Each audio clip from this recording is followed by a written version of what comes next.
rolling DDT. Time to step into the squared circle, son. Hello, everyone, and welcome back to the Rolling DDT podcast. Where I'm here with Josh Collins again, my co-host, my partner in all this. How you feeling, brother? How's everything? I'm doing all right, man. The digital one has arrived. The digital one has arrived indeed, yes. And we are covering Elimination Chamber, which happened over this weekend. Today is Monday. Raw's happening right now. It's probably about to end as we record this.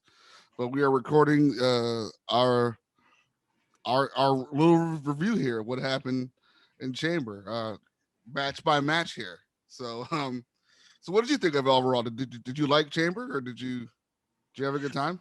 I enjoyed the pay-per-view. I walked away satisfied. Okay. So I'm at that point with WWE. I'm like, if you can get in and get out and me just not hate your product, I'm okay. Yeah, exactly. Like I said this last time in the Rumble one, it's like something about their pay-per-views, which are ones that, I mean, we may particularly like more than others. Like they've been around longer. They just last longer in our heads. Like they want to make NBC. The build-ups are terrible, but the payoff is good. Like it's crazy. But yeah, NBC like I'm a Chamber guy because they're hard to pull off, and I believe like there are only a few out there that are very good. And this is up there. This one's up there, especially the SmackDown one, because it was just a bunch of ROH guys. But that's great. You know, that's fair. Excuse me. But like, yeah, you know, it was pretty good. So let's take off on the pre-show here with the Fatal 4-Way qualifying match for the United States title. It was supposed to be Keith Lee, Mustafa Ali, Elias, and Rick. No, I'm sorry. Keith Lee was supposed to be in the match. There wasn't a kickoff show. Well, the kickoff show was supposed to be apparently Lacey Evans versus Asuka. Lacey Evans is kayfabe preggers, so Asuka didn't even have a chance. And then Keith Lee is either still sick or injured from even having COVID or something. I don't know. Hope he's all safe because I love him.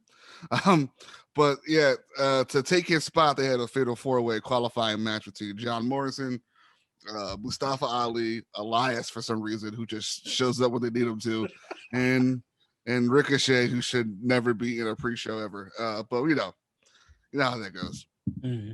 And out of all people, of all those young talent that should be being put over, John Morrison. No offense to John Morrison, I actually like John Morrison, but I love John. Starship Pain. Imagine if Ricochet was in that match. Oh my god. Anyway, here's the problem. Yeah. That man would have ate a hurt lock immediately. We know this. Oh my goodness. Yeah. Bobby Lashley would have tossed that man to the side. Like, yeah. So Morrison won that one, and he gets to qualify later. And I mean, for a kickoff show, it was fine. I mean, it's a kickoff show. It's, you know, most people don't even watch it. Can we discuss something real quick? We can talk about it. Retribution. What do you do? What do you do? I think the wrong people are in the group. The wrong people are in the group. I mean, the fact that you didn't have Donovan Dijakovic be Donovan Dijakovic on the main roster is absurd to me. But yeah, it should have been a whole different roster of people. It should have been a buildup of. It should have been clues throughout the year. People who've been stepped on and you know vilified. It should be Chad Gable in there. Mustafa Ali as the SmackDown hacker makes sense. That's fine. That's correct. You wedged him in there. You made that make sense. But it should have been Gable or Otis with him, or like Natalia as a person who's like a locker room leader who's been looked over. Tamina. It could have been cool. Otis would have made sense. They took everything from him. You didn't have to put them in masks. You could just dress them in black, have them be angry. It always works. Don't hide them behind masks and give them names that make no sense, like they're Streets of Rage bad guys or something. Terrible. I hate it. And I think it's a whole jab at Tifa and all that type of stuff and Vince being weird, but that's a whole other story. Mm-hmm. And second match, ironically, the opening was a chamber match, which I didn't think they were going to like, you know, well, there are two chamber matches, so they probably had one to open and one to close, but the better one opened. It was a damn good match. So good. It was a SmackDown one, and the stipulation for this year is for the SmackDown Chamber match, whoever wins immediately fights Roman Reigns like that night, and Drew is in the other match. That's so because no one gets to yeah. That's because our humble tribal chief wanted to grant that opportunity immediately. Yeah. Okay, he's so good right now. I can talk about Roman for like 3 hours right now. Like I can't believe I'm actually saying that sentence. It's weird, right? Oh my god! With the qualifiers of this amazing match, whereas you're pretty much your ROH alumni, you know. So it was Daniel Bryan, Kevin Owens, Cesaro, Jey Uso, who's not alumni, but Jey Uso is great. Sami Zayn and King Corbin. Amazing spots. Very, very good time. Spots were awesome. They tried to do a little Sammy tried to reconcile with Owens and have him like not get beat up, and he's like, dude, get out of my face, eat this whole stunner. I love the fact that they keep their storyline active, because WWE don't forget. So, they'll be like, by the way, I hate you, bro. My bad. That's like because when the giant documentary comes out, it all makes sense later. You know what I'm saying? True. Continuity pays off. But yeah, some of the spots were great. Cesaro is such a star that it's man, like this is what's crazy. Upsetting. Yes. It's been what, 3 weeks of good booking for him because his contract was up, and then they turned him into a star. Yep. He's in the chamber. He feels like a big deal. Yeah, he feels a big deal. And I think Daniel Bryan helped out with a lot of that. He's like, let me just wrestle Cesaro, because I think Daniel Bryan's about to transition to being an official soon. Like wearing a suit. I think he's very close to retiring. But he, even though he says he's going to always wrestle, I think he may ride the line of both soon. I mean, he'd be like Triple H, pop in, pop out. Yeah. Nothing wrong he's with the one that supposedly got Chad Gable his name back and got Big E the IC title, and this is all his ideas and stuff like that. But yeah, those I could watch Daniel Bryan and Cesaro wrestle forever. Like, I'm not even exaggerating. Like, it was great to start those two off. So much fun. It was like watching Punk Bryan again. It was so much fun. And then even Baron Corbin was keeping up. With all these indie darlings out here. Shout out to Corbin. Yeah, he had a great. He looked really good. He looked really, really good. That's how he needs to wrestle. Good. Yes. The Deep Six is an awesome move. It's a great move. It's probably the best big man move out right now. It's probably the Deep Six, in my opinion. Especially with people, you can tell cats like to sell it because it's a two-way street when it comes to wrestling. Either you sandbag somebody and pay for it later, or you help out, and people help out with the Deep Six. Man, they love exactly. But yeah, I mean, spots were awesome. Kevin Owens is a vilified star now. He got the stunner, and it makes sense for him to have the stunner. And Daniel Bryan came out with the victory, and it was really cool. It was really cool to see Daniel Bryan, win again. So, and then, can I interject real quick? Yeah, please. I would have had Cesaro win that match, and I'm going to tell you why. If Cesaro wins that match, you could have had maybe him getting up, getting ready for Roman, and then boom, Seth Rollins comes out of the crowd or the monitors, hits him with the curb stomp, and that would have set up a nice little rivalry for him, a big time rivalry. Right. All you can tell it's about to happen with those two anyway. Exactly. Mentioning Cesaro and Cesaro hasn't responded yet, but like you can tell it's happening. It's happening for sure. Roman still gets his heel heat. Cesaro still gets that babyface rub, and it keeps us cognizant. It's like, okay, we know our next feud moving forward. Right. Could have established a couple of things. With Bryan, I feel as though, they can still go down this road, but at some point, Roman and Bryan got to have a program. Yeah. They got to have a program. Before Edge surprisingly came back in Rumble, the plan was either the coin toss between Owens and Bryan for Mania. Because they wanted to have a really, really good match out of Roman. And, Tribal Chief comes down. Daniel Bryan is wounded because he just wrestled. He was selling it. He was selling it. And, and Roman's super fresh, walked through the portal like Thanos. and he walked down the ring, and it was really good, really good spots. Roman goes for a spear. Daniel like reverses it to like that was yes so lock. smooth. And I was like, what's happening? I was like, what is this really happening right now? And then the way Roman powers out of it because Daniel Bryan's just so tired. And it gives Daniel Bryan like the coldest guillotine I've ever seen in my life. And Daniel Bryan's like, please get off me, big man. I'm done. Yeah, it was it was a cool little spot. And I think it's going to be them two at Fastlane.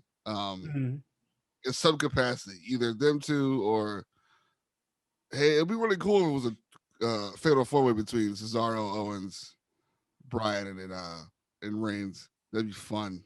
I would remove Owens because we've got a lot gone of shots. Well, right? Maybe pass that on to Jay because Jay should get back in there for some singles action. Well, him and Owens, I think, can do a good program. Right. A lot of people thought Jay was gonna win and do the finger poke of doom for Roman, but in this situation, it makes sense. It would actually make sense. It would. Like he understands that he's the tribal chief. We went over this. I've gotten my ass beat before. I'm good. I got the red boa. Like Alpha and Seeker were like, he's the one. But yeah, really good chamber match to open up the show. I was like, okay, we got something going on here. You know, I can't wait. I'm actually excited for Fastlane. I'm actually excited for the small pay-per-view before Mania. Yeah. So Roman Reigns easily defended his title within very much what wasn't long. Poor Daniel Bryan. Right. Second match is one we're going to talk about a little deeply. The United States champion match, triple threat. We have to. John Morrison won his spot in it. So it was John Morrison, Matt Riddle, and the champion Bobby Lashley, or as I call Bobby Smashley, because that man's very big. Yeah, this is the Bobby Lashley that I've been waiting to see. Like that's the Bobby I wanted to come back originally. Yes, this is the supposedly. I didn't watch a lot of Impact, but this is the headband Bobby Lashley everybody's talking about. He's a beast, baby. Where he was just like, I'm gonna just throw people around for like 40 minutes and not get gassed. Yep. Like I'm just like, this man is horrifying. He made the Hurt Lock horrifying. MVP coming back and them going, wait a minute, you guys had a thing going. Beautiful. Yep. Beautiful. Yeah, MVP right now, like the Hurt Business had a rough start because like they were in the beginning of like, oh, here's Retribution and here's Raw Underground. And you're like, what's happening? What is all this? And I mean, the best thing that ever happened to Raw Underground was when the Hurt Business destroyed it. Yeah. So, but yeah, these dudes in suits walking around hurting people. I'm with it. Like, the rumor was they were going to be like the new nation of nomination, but they like swerved us a little bit when that. But yeah, Bobby Lashley hurting people in suits is way better than him loving his sisters. My two sisters. I'll tell you that much. Good old face Bobby Lashley does not cut it, man. Does not. Yeah. And his promos are better as a heel. So. Yeah. I will say it's easier to work heel than it is face. Yeah. It's so much easier. Yeah. You can shoot everything. Guys are just bored for it. Like, yeah. Segue, like, of course Adam Cole's a heel again. It's been 2 weeks. Yeah. Of him being in the face. He's like, I can't. I need to upset. I need to upset people. Like, I can't. But yeah, Bobby Lashley was a complete dominant force to the point where Matt Riddle had to take MVP's crutch and beat this man because they protected him well. Right. And of course, WWE has to constantly remind us when someone uses a weapon that it's a triple threat match, so there's no disqualification, which is so silly because I remember watching triple threat matches where people get DQ'd all the time, but whatever. Thunderdome rules, I guess. It's the Capital City Wrestling Center rules, baby. But yeah, and MVP beat Bobby Lashley, and Bobby Lashley went outside and be like, "Is there something on my back? Someone hit me on my back." And then, Matt Riddle took care of John Morrison, who tried to pin somebody after a Starship period in 2021. And I was like, get off of him. Get off. You go away. You go away in that corner. You go take bumps now. And yeah, Matt Riddle is your champ. Is your new United States champion. Josh, how do you feel about it? He's your United States champion. Oh boy, okay. I do not recognize his reign. Bro, what? he had like 8 title shots, bro. I can't deal with this, man. Yeah, you could tell that was supposed to be Keith. You could tell he's a low budget. Well, the big question is like, did that match have to be totally reworked? Because what was Keith going to do with this match that Morrison, if Morrison's still on the spot, what was Keith going to do? Let me tell you something. It was supposed to be 2 monstrous men running at each other at full speed. Yeah, y'all know what I'm here for. Yes, I've made this known for years. Yes. Take that 300-pound dude and launch him at that 300-pound dude, and let's see what happens. That's all I want. That's why I'm here. Hey, I hear. Listen, I'm still awaiting Brock Lesnar versus Keith Lee. Oh my God! So the world could explode. And Brock actually would sell for him. He already has. He already has sold for him. It's like, who the hell was this guy? Let's do it. Before he had to take a bump, he was like, exactly. Look at this guy. Right. Oh man, what a fun rumble that was. It was. That shit was wild, dude. Yeah, but Matt Riddle's champ. Josh doesn't like it. I'm okay with it. You can tell this is coming because Vince likes to laugh at people and not with people because everybody's, hint, it just goes back to Piggy James and Natalia farting and now Asuka's dancing. He loves that stuff. That's why she does what she does. And that's why, yeah. What happens to the buzzsaw that was Asuka? She went from mowing through people. She went from Becky Lynch being terrified of her. And now I wish we got the NXT Asuka every day. But even NXT Asuka wasn't enough for me. She was great, but she wasn't Kana. She wasn't kicking people in half. They're not ready for Kana. They're not ready for Kana. No. Kana's a different animal. Different person. But it's like she's an afterthought, and it's so sad. It's so. And she's sad. like the Raw Women's Champion, and they're like, I don't know, just give it to Alexa Bliss. But give it to Alexa Bliss because she's feuding with a man. I don't know. Like she's literally feuding with Randy Orton. Like they have a feud, but they can't wrestle each other because Bray Wyatt is set on fire. It's very strange. Tell Randy that because he RKO'd the hell out of that woman. Oh, he took care of that little woman. It's like RKO'd a child. She's 5 feet. You're Randy Orton. He does not care. You're Randy Orton. What are you doing? He believes in gender equality. He is the most forward thinker on that roster, sir. He had to crouch to RKO the girl. Anyway, moving on. Jesus. Then we had the WWE Women's My Whole match, tag match between Nia Jax, Shayna Baszler, and Bianca Belair and Sasha Banks, which is like an interesting throwaway thing. I thought they were going to pull the whole Cena Michaels thing or the Batista Cena thing where rivals with the tag champs. Rivals with the tag champs and then lose it. And then that's how Bianca makes up her decision for yeah. But it's funny because I do want to see Sasha versus Bianca really, really badly, but I'd rather right now see Bianca versus Asuka so that Asuka will have something to do. You know what I mean? So here's the thing. Bianca versus Sasha is the money match. That is the match. It's there. Yeah. You got the mentor, the mentee, passing of the torch. You got the big sister, little sister thing, right? But here's a couple of things. They keep introducing, I can't remember his name, the sommelier. Reginald.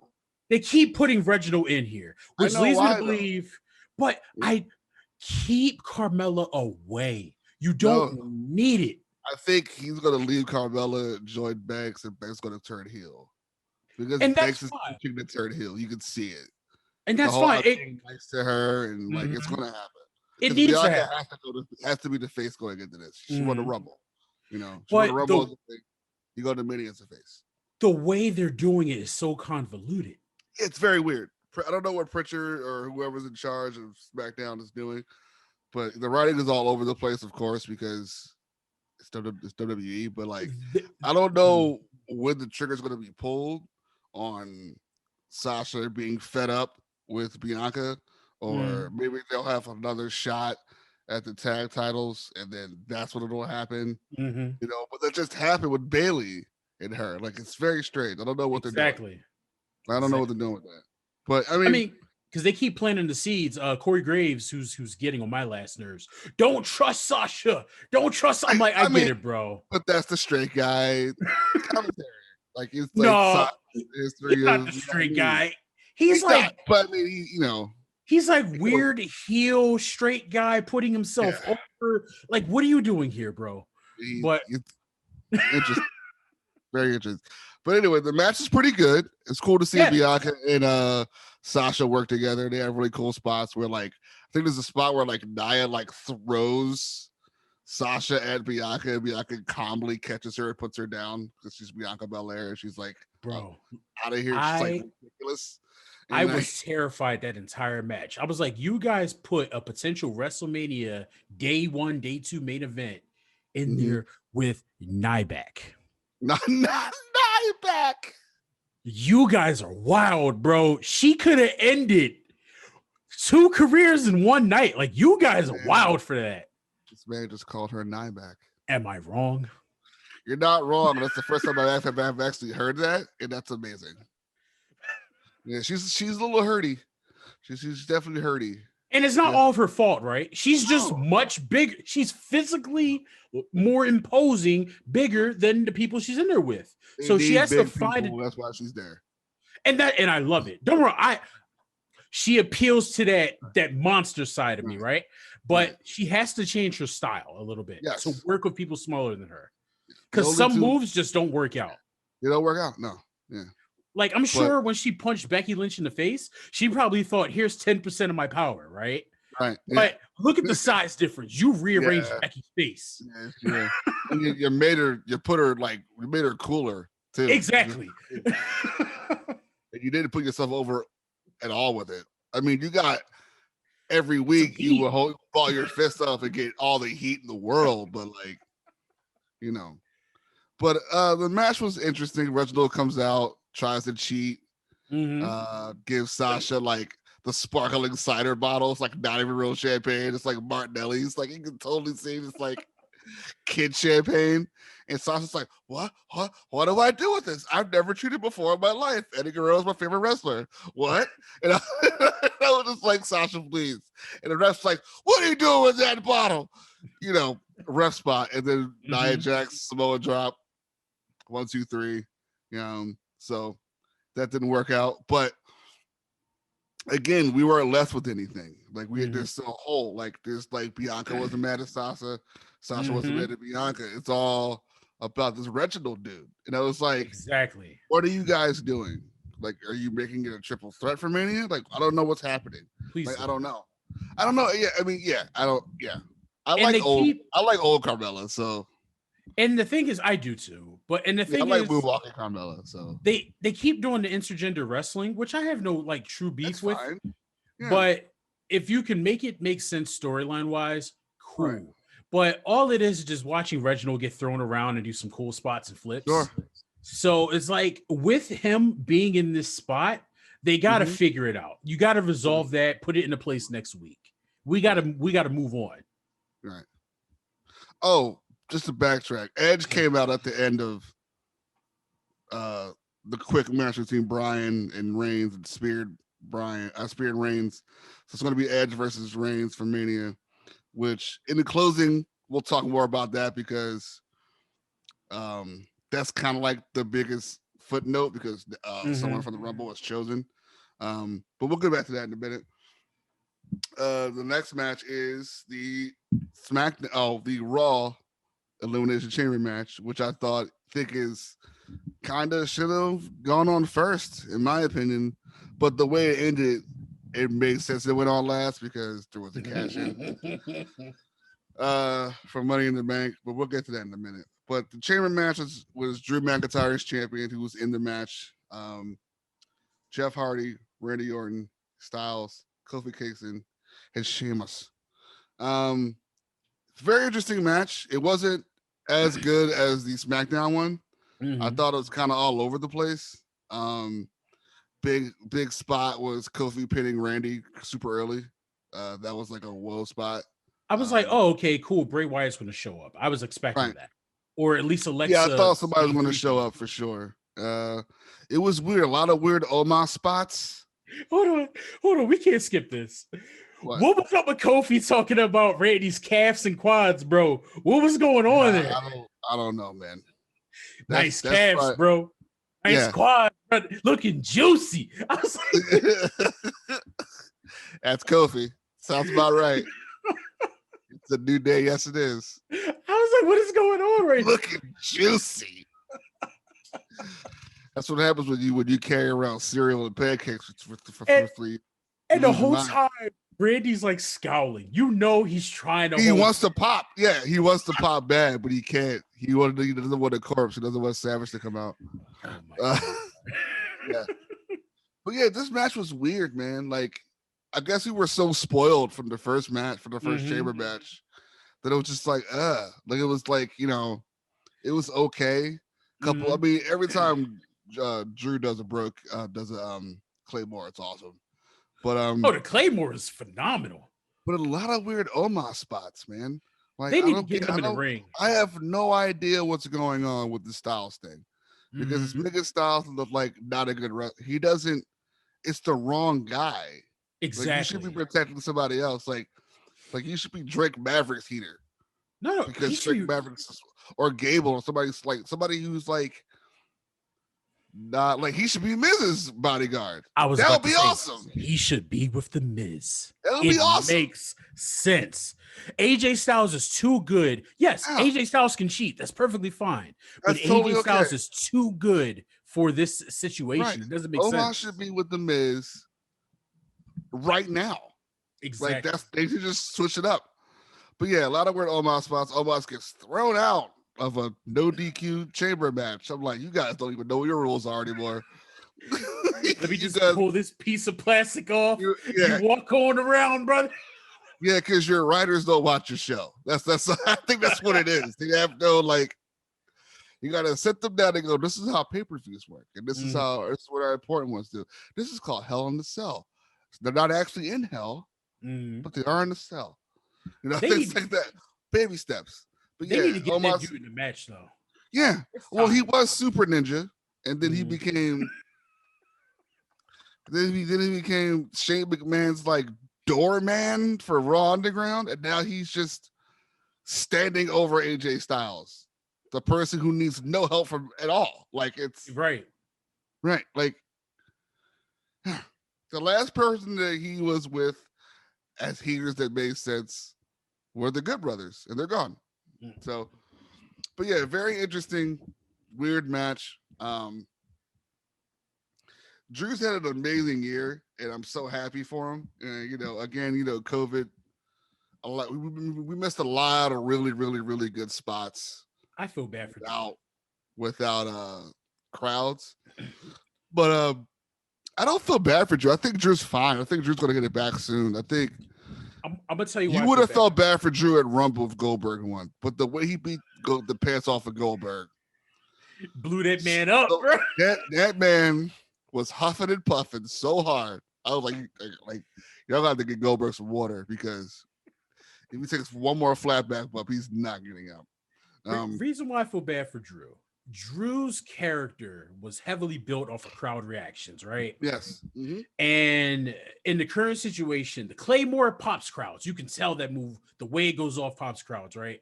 But he is in the shadow of Roman Reigns, and they make it all too clear. But it's crazy, because I believe if there were crowds, they would both be getting cheered just exactly. But right now it's rough. Because congratulations, you're a heel now that works. Mm-hmm. And it's like Drew's the most you deserve it guy ever. But then when he it's like first started, he was the chosen one, and then he wasn't. Now he is, and it's great. I mean, you imagine that Claymore, like him with the sword and the kilt entrance with fans. Like, I'd be buying a sword, bro. I'd be in the crowd, like, yeah. But it's like, and then he's tied to Raw, and Raw is just written so poorly right now. Right. Like, what are you doing with him? You got this money champion. The guy's built like an action figure, and you're just not using him right.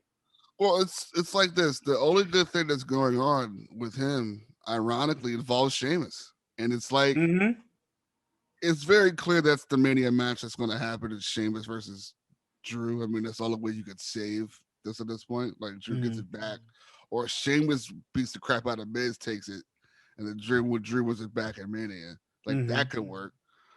But like I said, Drew McIntyre has been good for a long time. When he was Drew Calloway when he went to the Indies with Drew Calloway and like got big and Alicia, so like he's gonna come back and like change everybody's mind, and he did. He even got like thrown in the mid-card vortex and like shout out to Wrestle Talk, and with literally Dolph was like Ziggler. It was stuck with Ziggler and like became a tag champ with Ziggler, which is like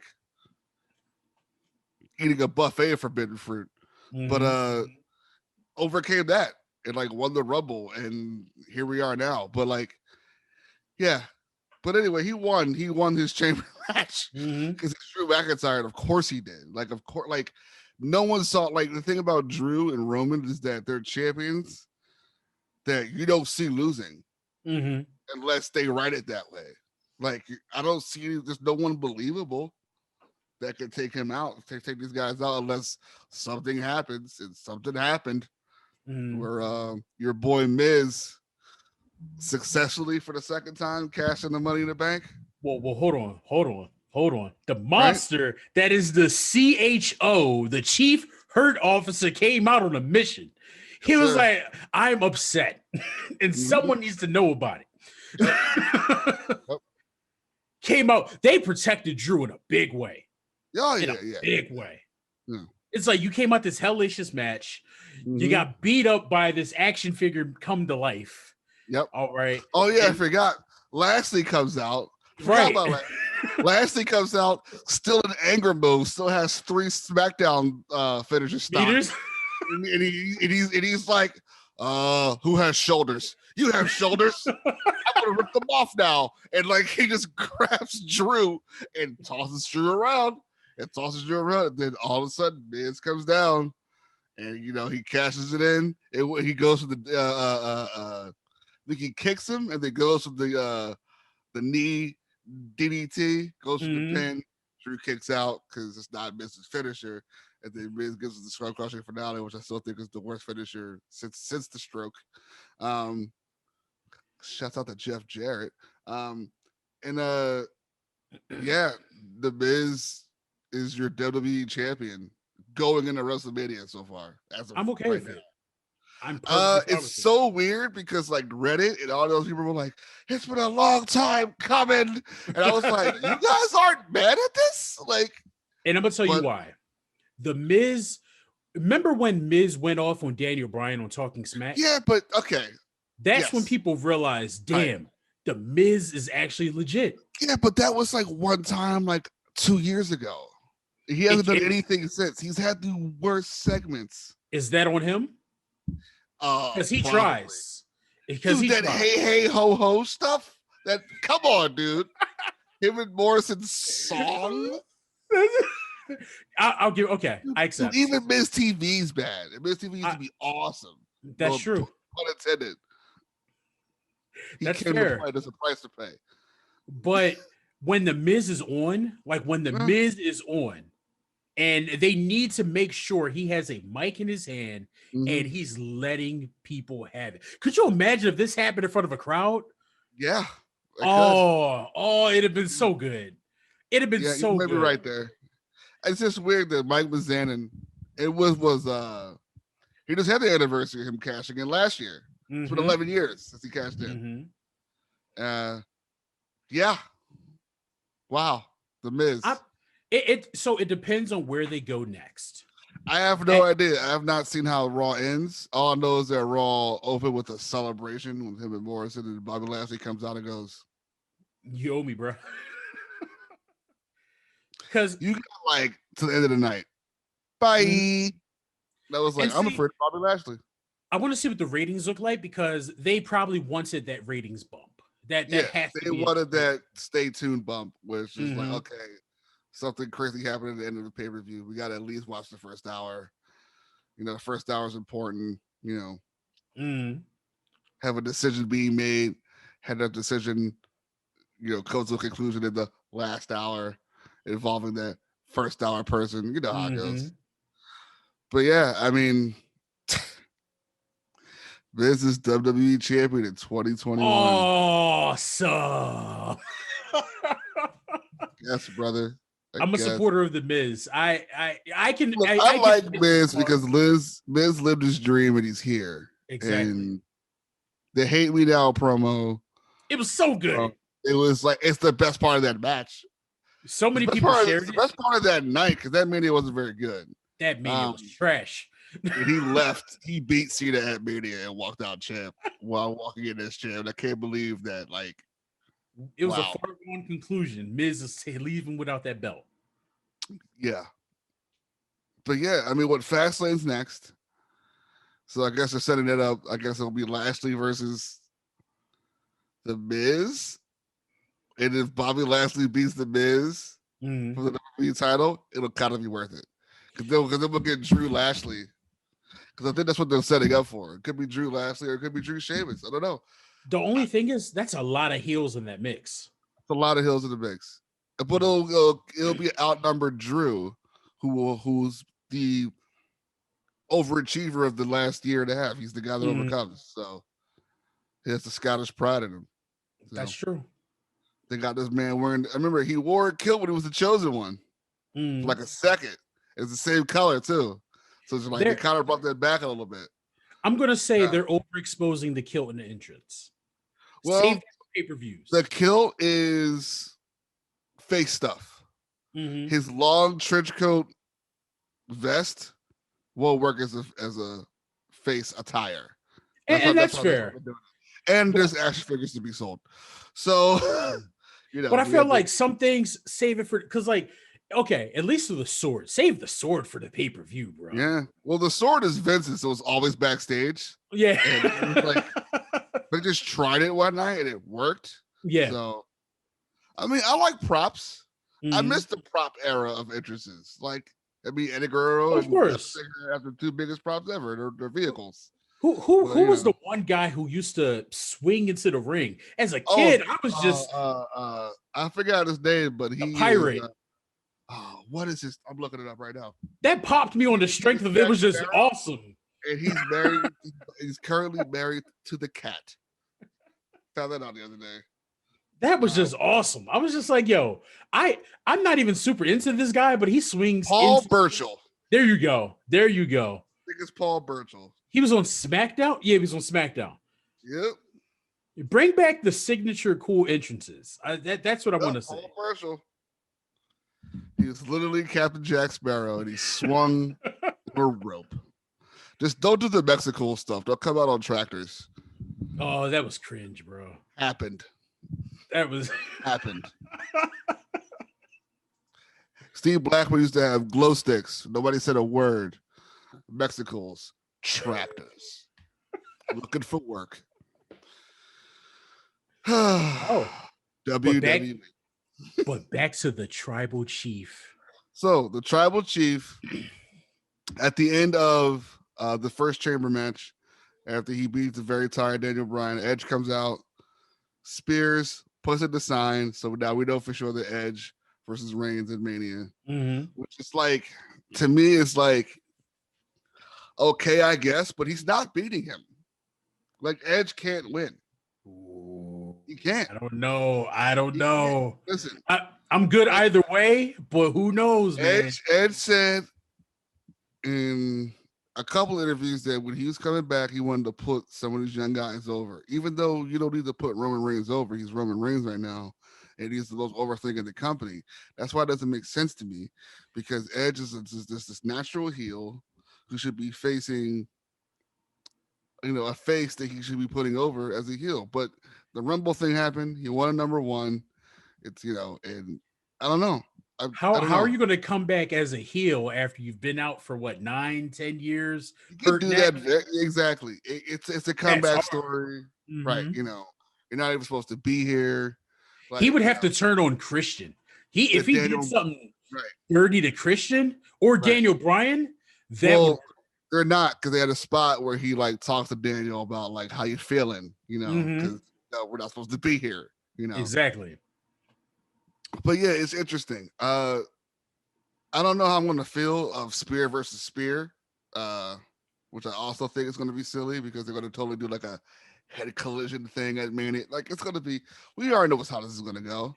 Well, to mix that up a little bit, Roman's got the guillotine now, so we can diversify.